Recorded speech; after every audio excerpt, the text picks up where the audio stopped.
Hola alumnos, hoy vamos a hacer un vídeo para terminar el tema 7, la Revolución Rusa y la formación de la URSS.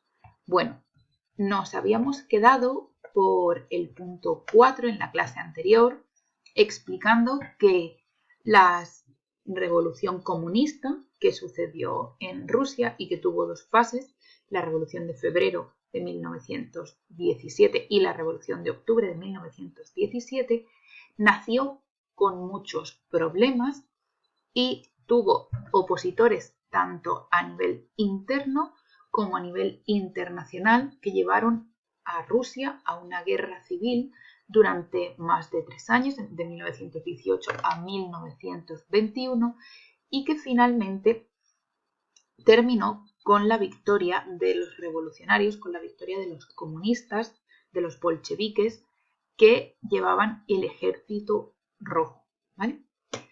Para ello tuvieron que Lenin, que era el director de los bolcheviques, tuvo que instaurar una dictadura donde el único partido que fue legal era el Partido Comunista y instaurar un comunismo de guerra en el que se nacionalizó la industria y se requisaron las cosechas. Y nos quedamos aquí explicándolo. Pero hoy vamos a ir más adelante a ver cómo fueron los primeros años de esta URSS, de esta Unión de Repúblicas Socialistas Soviéticas, durante el gobierno de Lenin y qué pasó a su muerte, ¿vale? Bueno, pues durante el gobierno, en los años después de la guerra, los años que ya estuvieron en paz, de 1922 a 1929, se conocen como los años de la formación de la URSS, ¿vale? Y Lenin, que vivió hasta 1924, planteó tres grandes líneas de trabajo o tres grandes proyectos para este momento. Por ejemplo, una nueva política económica, una nueva forma de organizarnos y una proyección internacional. La NEP.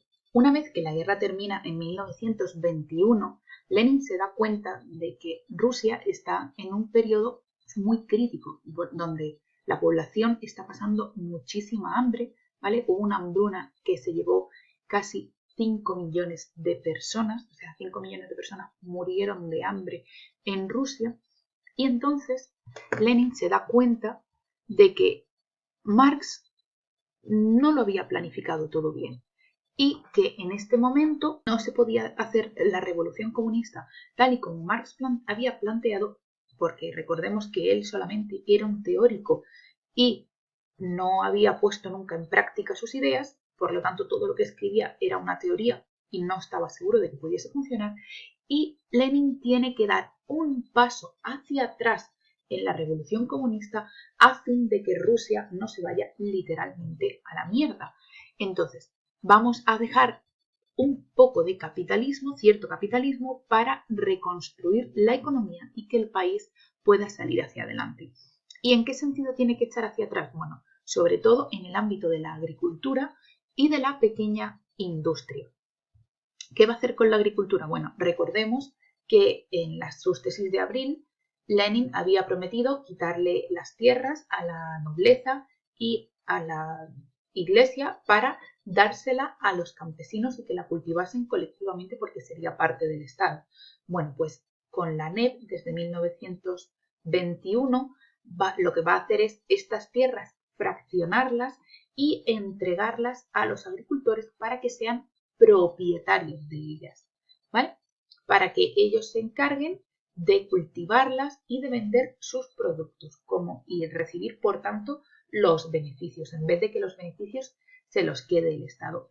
Asimismo, también va a permitir la existencia de pequeñas y medianas empresas industriales, por ejemplo, fábricas de hacer corcho, fábricas de hacer sacos de arpillera, en general, las pymes, las pequeñas y medianas empresas que podían llevar 10, 12, 50, 100 trabajadores y que van a permitir que exista un dueño de la fábrica que organice a quién contrata, cuántos empleados tiene, cuánto fabrica, que pueda vender esa producción al precio que él quiera y que se quede con los beneficios.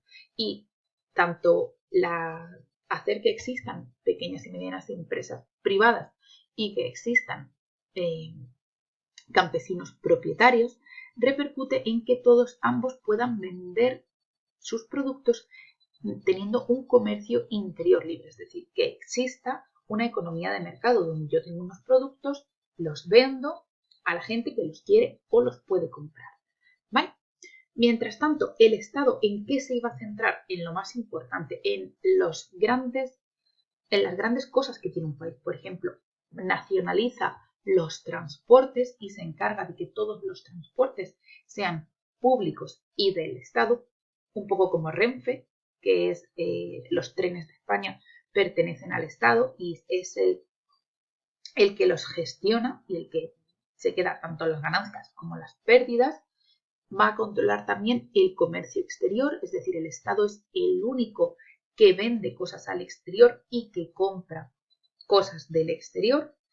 Va a controlar también la banca, por ejemplo, para que os hagáis una idea, es como si todos los bancos que existiesen ahora mismo en España, el BBVA, el Santander, la Caixa, se nacionalizasen, pasasen a ser propiedad del Estado, el Estado tuviese todo el dinero, todos los créditos y fusionase los nombres para llamarlos solo de una única manera, por ejemplo, yo que sé, Bankia, ¿vale?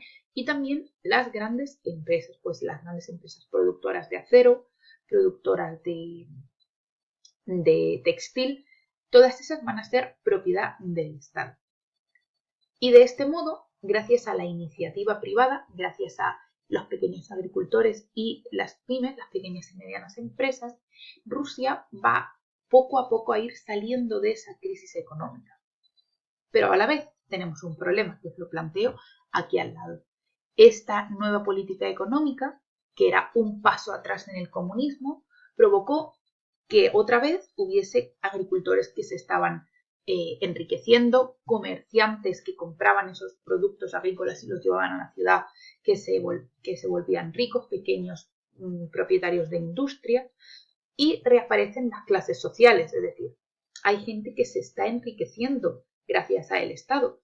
Y ello va a provocar un debate muy importante dentro del Partido Comunista, dentro de los líderes del gobierno. ¿Estamos haciendo lo correcto? ¿Es esto una revolución comunista o nos hemos pervertido? ¿Hemos perdido el norte? Este paso hacia atrás es necesario para que la revolución triunfe? Y en ello van a surgir diferentes corrientes. Y estas corrientes serán muy importantes porque Lenin, como hemos dicho, morirá dentro de poco y tiene que haber alguien que le suceda y le sustituya. Explicada la nueva política económica, vamos a ver la nueva forma de organización territorial. Bueno, pues uno de los apartados que habían prometido los bolcheviques, si os acordáis, en las tesis de abril, me vengo para acá, a las tesis de abril, aquí, era autonomía para las distintas nacionalidades. Y si os fijáis, es lo que todavía no se había cumplido, porque la primera, la segunda y la cuarta la primera, la segunda y la cuarta ya las habían cumplido, aunque habíamos tenido que echar marcha atrás, como acabamos de explicar, pero la autonomía para las distintas nacionalidades era un asunto pendiente. Entonces, ¿qué va a proponer Lenin? Lenin propone crear la URSS, la Unión de Repúblicas Socialistas Soviéticas. ¿Y en qué consiste esto? Bueno, cada nación, cada persona que se sienta diferente por tener una lengua o unas costumbres diferentes, puede formar su propio Estado. Un Estado-nación, en el cual lo único que pedimos es que se organice a través de los soviets, a través de esas asambleas populares en las que la gente se reúne, vota y de ahí se hace un soviet más grande y que es el que va al Estado, ¿vale? Va a tener autonomía prácticamente en todo, en su organización judicial, es decir, en las leyes que quieran poner, en la enseñanza, en la sanidad, en su lengua, es decir, las personas, por ejemplo, los habitantes de Turkmenistán podían hablar su propia lengua y ya no estaban obligados a hablar el ruso como si en épocas del imperio zarista.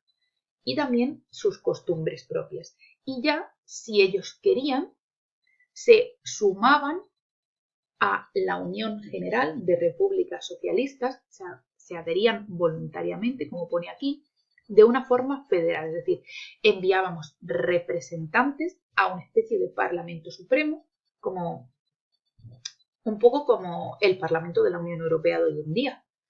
Y además de este Parlamento se elegía el jefe del Estado y un Consejo de Comisarios del Pueblo, que era un Consejo de Ministros, con lo cual cada uno era independiente, por eso, y era gobernado para una serie de asuntos muy generales, como por ejemplo política internacional o relaciones exteriores, compras con el exterior, etcétera, por una especie de soviet supremo a nivel supranacional, o sea, a nivel de Unión de Repúblicas Socialistas Soviéticas. La realidad es que como solamente existía un partido legal en todo este territorio, el Partido Comunista, que se va a llamar PQS, Partido Comunista de la Unión Soviética, este partido es el que verdaderamente va a controlar la política. Por ahora, a los soviets se podía presentar cualquier persona, porque recordar que los soviets son asambleas populares, te puedes presentar tú, tanto si eres del Partido Comunista como si eres simplemente una persona que no tiene una ideología o que no está afiliada al partido, pero quiere hacer política y cambiar las cosas y representar a su pueblo.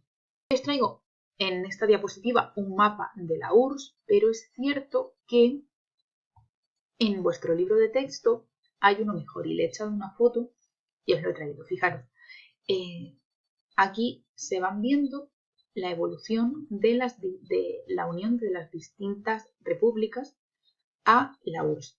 Pues tenemos desde las más primeras como Georgia o Armenia, que van en 1921-1920, y Azerbaiyán, como las últimas, Estonia, Lituania, Letonia, que son, si recordáis, países que perdió Rusia con el Tratado de Brest-Litovsk al firmar la paz de la Primera Guerra Mundial con Alemania. Ucrania, que se une también al principio, Moldavia, ya durante la Primera Guerra Mundial. Entonces, lo que van a hacer es permitir a estos pueblos que son diferentes y tienen diferentes lenguas y diferentes religiones, porque ya no sé si os acordáis que os dije que Kirguistán, Kazajstán, Uzbekistán, toda esta gente son musulmanes, al igual que Azerbaiyán. Y en Armenia son cristianos, pero toda esta gente son musulmanes y tienen un sentimiento diferente, aparte de una lengua y unas costumbres. Entonces, lo que quiere Rusia es que con autonomía se desarrollen, pero formen parte de este gran grupo de naciones que es la URSS, ¿vale? Y que, por supuesto, sean comunistas. Volviendo al tema, vamos a ver el último punto de la estrategia de Lenin, que es tener proyección internacional. ¿Qué entendía Lenin?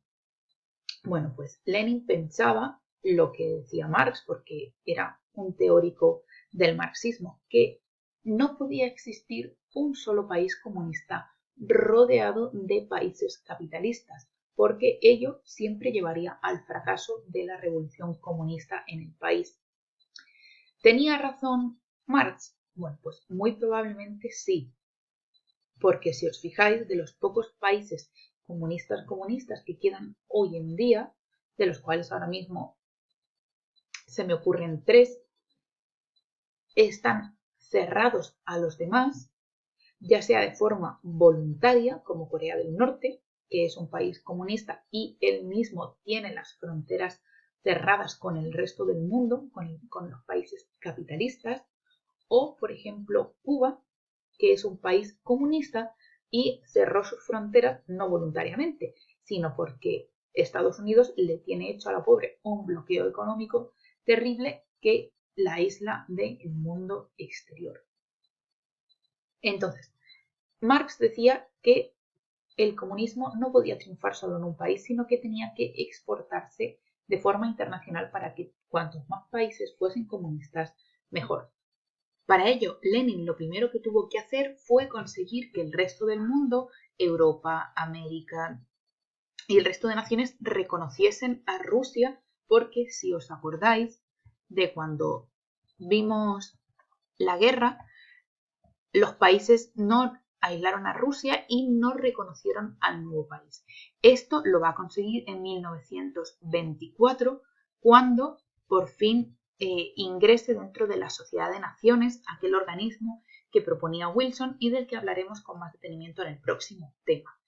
Pero además va a crear una organización internacional que funcionaba un poco como una escuela donde se daba formación comunista, como una asociación donde se realizaban cursos, donde se realizaban conferencias y se invitaban a los comunistas de distintos países para que fraternizasen, para que se conociesen, para que intercambiasen ideas, que se va a llamar la Internacional Comunista, o Tercera Internacional, o más bien Comintern. Y esta organización va a invitar a todos los países del mundo a fundar partidos comunistas que se uniesen a ellos y realizasen en sus países revoluciones como la que había habido en Rusia. En la mayoría de países aparecieron partidos comunistas, normalmente no de la nada, sino escindidos de los partidos socialistas, como por ejemplo un poco hoy en día Podemos, que ha salido de la gente que no estaba contenta con el PSOE, que creía que Izquierda Unida no les representaba, y entonces pues se han juntado todos esos grupos de izquierda y se han formado ahí con Podemos. Incluso la propia Izquierda Unida, que es el partido comunista más importante de España, de los muchos que hay, se ha unido a Podemos y han ido en coalición para estas últimas elecciones, y ahora su líder, Alberto Garzón, ha salido pues, elegido como ministro de Consumo y está ahora mismo en el gobierno. Entonces, de estos partidos socialistas se va a separar el grupo más radical, el grupo más a la izquierda, que recupera las ideas de Marx y recupera la necesidad de realizar una revolución para mejorar la situación de los obreros y alcanzar un país comunista como el que se ha producido en Rusia, como el que se está logrando en Rusia. Este hecho es fundamental. Ahora quizás no lo veis, pero cuando veamos los antecedentes de la Segunda Guerra Mundial y el surgimiento de los totalitarismos, como será el fascismo italiano y el nacionalsocialismo alemán, veréis que uno de los factores más importantes y condicionantes es el surgimiento de estos partidos comunistas por todo el mundo. Pero lo veremos en el siguiente tema, no os preocupéis que os lo voy a explicar bien. Y toda esta visión de Lenin, estos tres elementos, la política económica, la URSS y la internacional comunista, son importantes, pero van a durar más bien poco. ¿Por qué? Porque 2 años después, en 1924, muere Lenin sin dejar elegido o sin dejar dicho quién va a ser su sucesor al cargo del Partido Comunista y como jefe del Estado de la URSS. Y eso es un problema grande, porque había dos grandes candidatos que eran completamente opuestos entre sí. Lenin tenía sus preferencias y, como vemos, ahora os voy a poner un texto que viene en vuestro libro en la página 170, en el que vemos cuáles eran las preferencias de Lenin y qué pasó en realidad. Bueno, aquí tenéis el testamento político de Lenin. Y me gustaría que pausaseis el vídeo y lo leyeseis detenidamente, porque podría caer como comentario de texto o en el examen, que a lo mejor seguimos haciendo exámenes a través de Google Form porque parece que va a ir para largo esto de la cuarentena. Entonces, ¿cuál era la opinión de Lenin? Lenin veía que había dos grandes poderes, además de él, dentro del Partido Comunista. Uno Stalin y otro Trotsky. Y ninguno de los dos le parecía un buen líder para gobernar. Stalin no, porque despreciaba las formas para realizar, para conseguir sus objetivos. Es decir, si él quería una cosa, iba a buscar la manera de hacerla fuese legal, no lo fuese, pisase a quien hiciese falta o hiciese las cosas ilegales que hiciesen falta. Entonces, él creía que había que prácticamente quitar a Stalin del poder porque no se fiaba de, digamos, su honestidad o sus intenciones. Y por otra parte, estaba Trotsky, que era un hombre súper inteligente. Cuando me lo explicaron a mí en primero de bachiller, mi profesor me dijo una frase que nunca se me olvidaría. Decía, Trotsky era tan inteligente que veía la hierba crecer. Y decía, él decía que, o él creía que Trotsky no era adecuado porque era muy inteligente, pero se perdía en los detalles, se perdía en la burocracia, se preocupaba más de que las cosas saliesen, es decir, no tenía tacto para hablar con la gente, ni paciencia para ser un buen líder, para tener oratoria, para convencer. Él simplemente quería que las cosas saliesen y un poco explicárselo a la gente, hacer mítines, discutirlo, convencerlos, eso le daba igual. Entonces, veía que ninguno de los dos era un buen sucesor y por eso lo que proponía era aumentar el número de personas en el poder hasta 50 o 100 en el comité central, este parlamento a nivel general de la URSS, de modo que el poder de ambos se disolviese y fuese menor. Lo cierto es que Lenin no consiguió que su carta se leyese, a pesar de los esfuerzos de su mujer, y porque Stalin ya estaba en el poder, tenía el cargo de el líder del PQS, el líder del Partido Comunista, no todavía el cargo de jefe del Estado, pero sí era el líder del Partido Comunista y evitó que se leyese esta carta porque obviamente era muy contraria a él y decían que buscasen la manera de eliminarlo del poder. Iba a tener un enfrentamiento constante con Trotsky hasta que lo consigue expulsar en 1927 y quedarse él solo con el poder. Entonces, las ideas de Stalin eran muy diferentes respecto a la mayoría de procesos o a cómo debía gobernarse la URSS. Básicamente, él lo que quería era conseguir el socialismo en un solo país y olvidarse de lo que sucediese en otros. Quería convertir a Rusia en la nación fuerte que es hoy en día, que es uno de los principales motores económicos junto con Estados Unidos y junto con China. Y para ello, ¿qué dos vías va a tomar? Bueno, de una parte, consolidar y fortalecer la revolución de la URSS y por otra parte, establecer una dictadura totalitaria, porque obviamente deshacer todo el trabajo que Lenin había planteado, Lenin, el gran fundador del Partido Comunista, el gran líder de la revolución en Rusia, deshacer todo aquello no iba a convencer a la gente y iba a tener muchos detractores. Por ello estableció una dictadura totalitaria. Y vamos con ello ya. Bueno, lo primero, en 1929 Stalin consigue acaparar todos los poderes y establece, era líder del Partido Comunista, era el presidente del Estado de la URSS y era el presidente del gobierno de Rusia.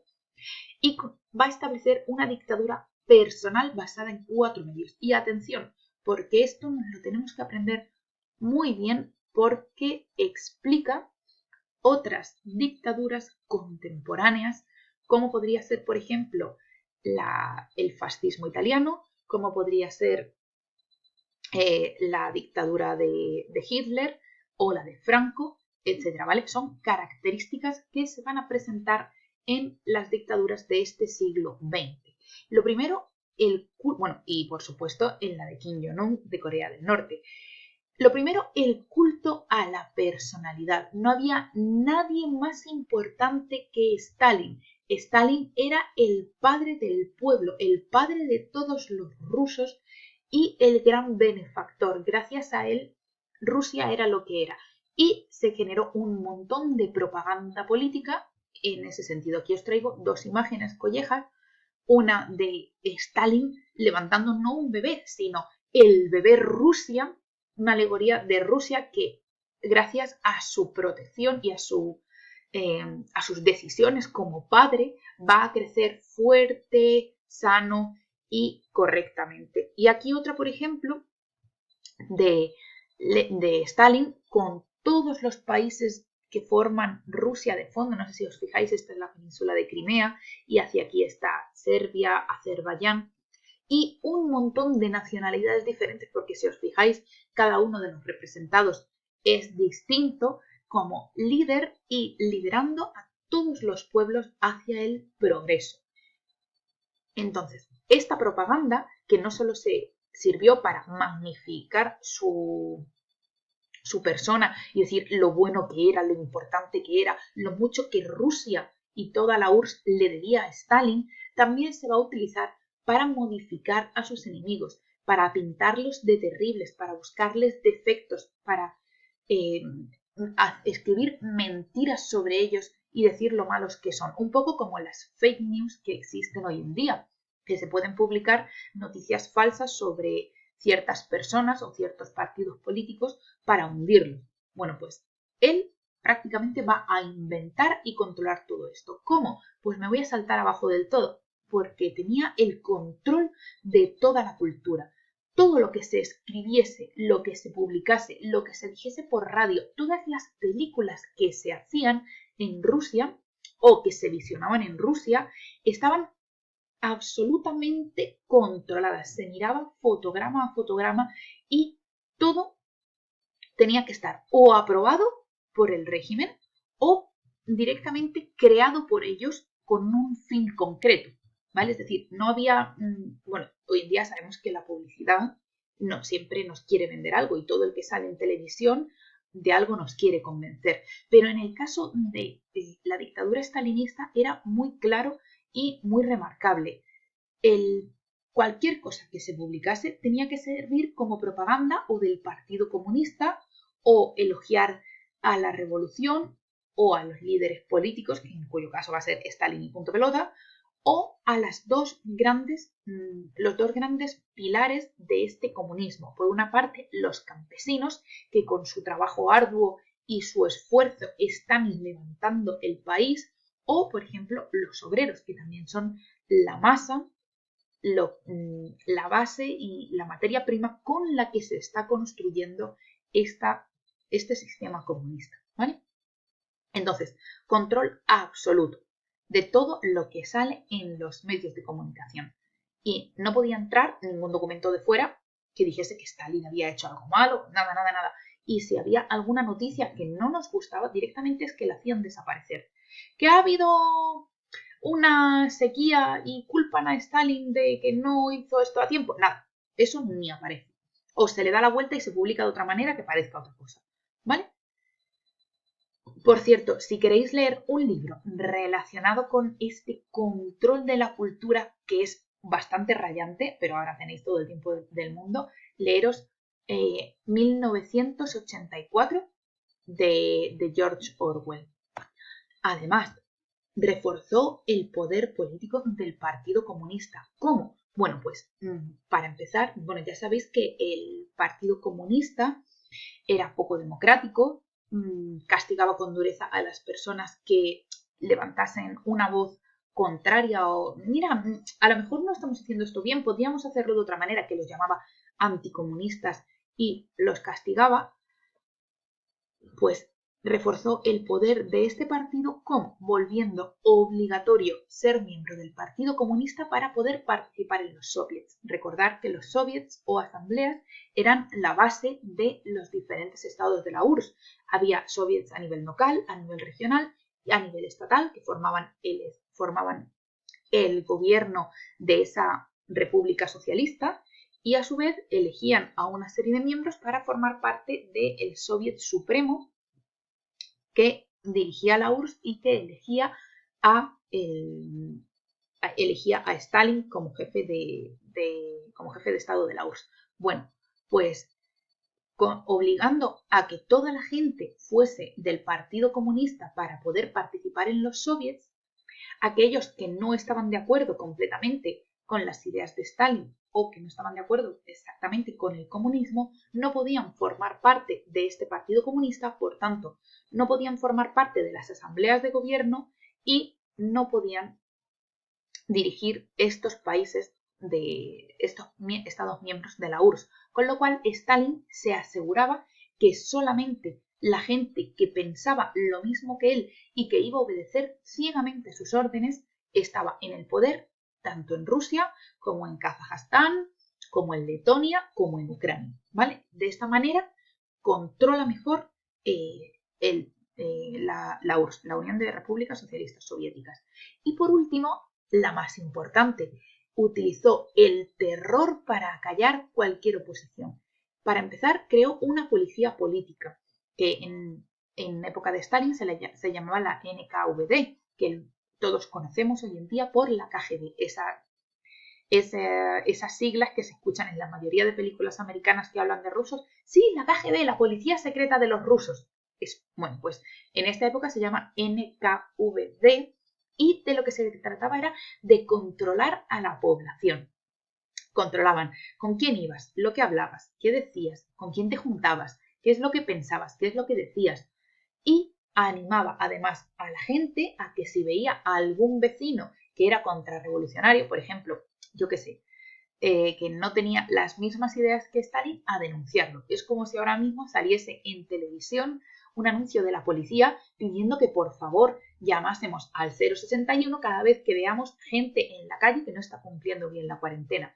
Eso sería un poco como que la población criticase o controlase a sus vecinos. Ya podéis imaginaros cómo se debía vivir en Rusia en aquel momento, porque cualquier cosa que dijeses podía ser interpretada como contrarrevolucionaria y te podían machacar.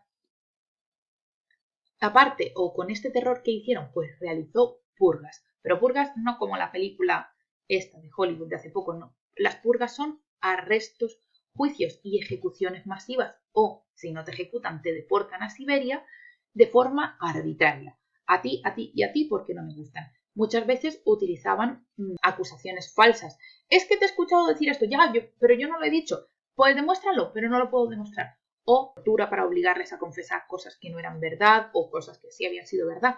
Y Stalin se cargó o se quitó del medio a todos aquellos antiguos dirigentes, gente de su misma edad y de su misma importancia, que llevaba tanto tiempo en el partido como él, o incluso anteriores de la época de Lenin, que no pensaban exactamente como Stalin, es decir, los que pensaban como Lenin, los que pensaban como Trotsky, los que pensaban como ellos querían pensar, porque para eso existe libertad de pensamiento, sobre todo en los primeros años después de conseguir el poder.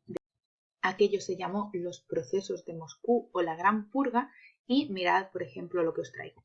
Un cuadro de la página de Wikipedia donde se ve la cantidad de personas que fueron arrestadas y ejecutadas o enviadas a campos de prisión en esta primera década de gobierno de Stalin. Fueron una barbaridad.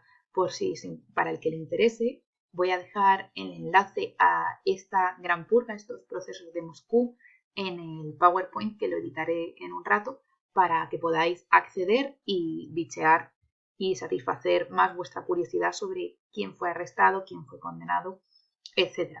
Bueno, una vez que Stalin realizó esta purga, quitó del poder del ejército, del gobierno, de las altas esferas a todas aquellas personas que no pensaban como él, consiguió una dictadura totalitaria en la que él y solo él tenía todo el control desde el principio al fin. Y una vez explicado esto, vamos a ver cómo consolidó la revolución de la URSS, quitando o realmente haciendo un poco lo contrario de lo que Lenin había dicho. Porque para lograr la revolución en la URSS, Stalin va a eliminar toda la propiedad privada y el Estado a partir de ahora se va a encargar de controlar todas las actividades económicas que se produzcan a nivel de la URSS. Entonces, para ello, ¿cómo lo vamos a hacer? Bueno, pues para organizar toda la economía de la URSS se va a crear el Gosplan, una especie de ministerio cuyo hay un ministerio que debía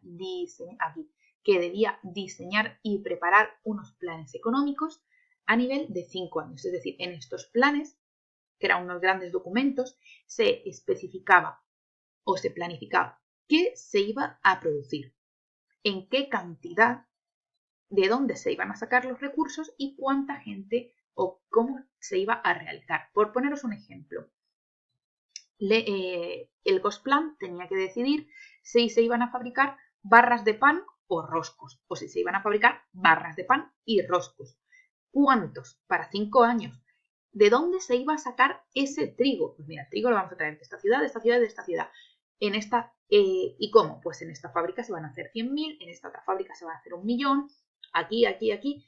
¿Y cuánta gente tenía que llevar esa fábrica y todo? Es decir, eran unos planes que organizaban la producción de forma completa. ¿Y cuál era el objetivo? Pues que la URSS se volviese un país con un gran desarrollo industrial, se convirtiese en una gran potencia industrial, militarmente autosuficiente, es decir, para que si había que volver a entrar en guerra, 1929, ya veremos por qué estamos diciendo esto, si había que volver a entrar en guerra no nos faltasen armas y no hubiese que pedirle armas a nadie, y para que la población no volviese a pasar nunca hambre. Y aquí se ha perdido la imagen, así que ese pensamiento sale de mi cabeza. Imagínate calcular, sin equivocarte, por ejemplo, cuánto pan van a necesitar los rusos durante 5 años, o cuánto hierro van a necesitar los rusos durante 5 años, o cuánto papel higiénico mismamente. Entonces, y la pregunta que me deberíais estar haciendo si estuviésemos en directo sería, pero maestra, ¿por qué 5 años? Bueno, pues tenéis que pensar que estamos en el primer tercio del siglo XX, que si ahora, por ejemplo, el gobierno necesita saber cuántas mascarillas, que vuelvo otra vez al tema de las mascarillas, cuántas mascarillas hay en España, lo único que tiene que hacer es enviar un correo electrónico por internet a todas las administraciones provinciales o las administraciones autonómicas y decirle, en 3 días quiero que me mandes un correo de respuesta. Y ya las administraciones provinciales envían emails a quien haga falta y a través de internet en 3 días España perfectamente puede tener un cómputo exacto de cuántas mascarillas hay. También os digo que gracias a herramientas como Excel que permiten tener un inventario, todo el mundo sabe, todas las empresas saben qué cosas hay en estocaje dentro de sus empresas. ¿Qué pasa? Que en 1930 no había internet y muchas veces las cosas no estaban organizadas o inventariadas en grandes listas. Entonces, para organizarnos y saber cuánto iba a producir una región, cuánto iba a producir esta otra región, cuánto producía este pueblo, hacían falta bastante tiempo para recabar toda esta información y también para organizar un plan y luego hacerlo llegar a todos los rincones de Rusia. Pensad que Rusia es el país más grande del mundo. No creo que en 3 días todo el mundo se hubiese enterado del primer Gosplan, de que tú tienes que producir 1.000 kilos de trigo y enviárselos a fulano porque fulano era entonces. Las comunicaciones iban mucho más lento, los sistemas de información eran mucho más lentos, de ahí que se preparasen planes económicos para cada 5 años. El primer plan, que fue de 1927 a 1932, se centró en 2 cosas. De una parte, la agricultura, colectivizarla, que ahora veremos lo que significa, y desarrollar la industria pesada, es decir, la industria del acero y del hierro, y la industria energética, es decir, conseguir que Rusia por fin sacase petróleo, si es que tenía, produjese electricidad y a todos los hogares rusos llegase la electricidad y sobre todo, no a los hogares, que a Stalin un poco los hogares le daban igual, que llegase la electricidad a todas las industrias para poder ser una gran potencia industrial. Bueno, vamos a ver primero lo que significó esto de la colectivización de la agricultura. Para empezar, todo lo que habíamos propuesto en la NEP, que había propuesto Lenin de darle de vuelta a los agricultores la tierra para que fuesen pequeños propietarios y se enriqueciesen vendiendo el fruto de sus cosechas, eso fuera. La tierra va a ser otra vez propiedad del Estado. Y el Estado va a ser el que la trabaje. ¿Cómo? A través de dos organismos diferentes o de dos formas diferentes. El Kollhof, que es una gran granja, a lo mejor granjas que tienen millones de hectáreas, que funcionan en régimen de cooperativa, es decir, todos los agricultores toman decisiones de forma colectiva y deciden los turnos, cómo se va a trabajar, cuánto se le va a pagar a la gente, cuándo se va a recoger la fruta, cuándo se va a almacenar. Es decir, se toman las decisiones colectivas. La verdad es que si Marcos estuviese aquí en clase nos explicaría bien qué es una cooperativa agraria. O el Solhof, los Solhofes, que son grandes granjas estatales donde el Estado envía un funcionario que va a estar en la cabeza tomando las decisiones y que contrata a las distintas personas para que tú recoges esto, tú haces esto otro, etcétera, ¿vale? Entonces, estos dos tipos, ¿por qué se caracterizan sobre todo? Porque van a tener ya una gran maquinaria y técnicas agrícolas avanzadas. Entonces, lo que Stalin propone es que se produzca la revolución agrícola que tiene que ir aparejada a la revolución industrial. Como sabéis, recordar, por favor, tema 3, revolución agrícola, ¿no? Entonces, nuevas tecnologías, nuevas formas de cultivo, los sistemas de rotación cuatrienal, grandes máquinas cosechadoras, sembradoras, trilladoras, todo para conseguir que Rusia produzca una gran cantidad de trigo principalmente, ¿vale? Y lo va a conseguir. ¿Pero qué pasa? Que esto no va a estar exento de problemas. El primero es que los pequeños campesinos que tenían en propiedad esa tierra van a decir, ¿pero por qué me quitas mi tierra? ¿Yo qué te he hecho? Y entonces los antiguos propietarios se van a resistir y van a ser duramente reprimidos. Pues imaginaros que toda la gente que Stalin mató o mandó a Siberia simplemente por pensar diferente, imaginaros estos que intentaban impedir que les quitasen sus tierras y las convirtiesen en tierras colectivas. Entonces, esto lo primero, la represión hizo que la gente se acobardase y ya no propusiese nuevas formas de trabajar, no se tomase en serio esta agricultura, porque es lo que siempre hemos hablado y lo que hablábamos cuando explicaba la revolución agrícola. Tú con una cosa que es de alquiler, la cuidas, pero no mucho, porque no es tuya. Entonces no le realizas las mejoras que se te ocurren, no le haces reformas para mejorarla. Lo hablábamos con las casas, ¿verdad? Una casa de alquiler la cuidas lo justo, pero si es tu casa para toda la vida, pues hombre, le construyes una piscina, la pintas del color que tú quieres, la tienes muy mimadita y cosa que le sale, desconchón que le sale, enseguida lo arreglas. Entonces, como las granjas eran propiedad del Estado y además pensar demasiado a veces podía estar mal visto, los campesinos se aterrorizan y no hacen propuestas, no trabajan mucho, con lo cual desciende la productividad agrícola y ganadera. Por otra parte, los planes quinquenales que planteaba el Gosplan se equivocaban siempre. Es decir, decía, los Solhofs de Ucrania van a producir 5 millones de toneladas de trigo. Y luego no lo producían, a lo mejor no llovía o había un problema agrícola o había una inundación y se producían solo 3, con lo cual si ya fallaba en la cantidad de trigo que se iba a producir, si luego ese trigo se tenía que llevar a cierto lugar para que se hiciese pan y de esa cantidad de trigo iba a salir una cantidad de pan, pues ya no salía esa cantidad de pan y a su vez no se repartía esa cantidad de pan. Y entonces al final falta y la población sufrió hambre y escasez. Esto es como el cuento de la lechera, que la señora se iba haciendo sus ideas y al final, como no se cumple la primera, como el cántaro de leche se le cae, se le van al traste el resto. Bueno, pues obviamente, como ya pensaba nuestro muñeco antes, si es súper difícil calcular sin equivocarse, pues imagínate no solo calcular las necesidades de pan, sino calcular lo que va a producirse sin que tú tengas el control absoluto de del campo, de si llueve, de si no llueve, de si hace frío, de si se congela algo. Entonces, este es uno de los grandes problemas de los planes quinquenales y de la economía planificada del comunismo. Y vamos a ver cuáles eran ahora los planes para la industria de Stalin. Bueno, pues Stalin, acordaros que lo que buscaba era desarrollar la gran industria, la industria pesada y la industria energética, la del carbón, la del petróleo y la de la electricidad. Además, también quería desarrollar la industria militar para evitar que le volviese a pasar lo de la Primera Guerra Mundial. Entonces, ¿qué hizo? Bueno, pues la propaganda oficial, esa que veíamos al principio en las características de la dictadura, esa que ensalzaba a los líderes del comunismo, a los obreros, a los campesinos, va a ser fundamental para conseguir que la URSS se vuelva una gran potencia industrial.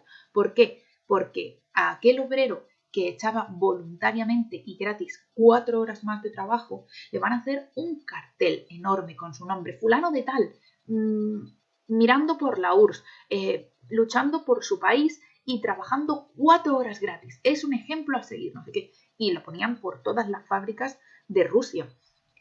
Además, se van a crear premios para ese minero que ha echado 16 horas sin parar ahí abajo, sacando carbón para levantar a Rusia, y le vamos a dar pues un cheque con no sé cuánto, o va a recibir una casa mejor.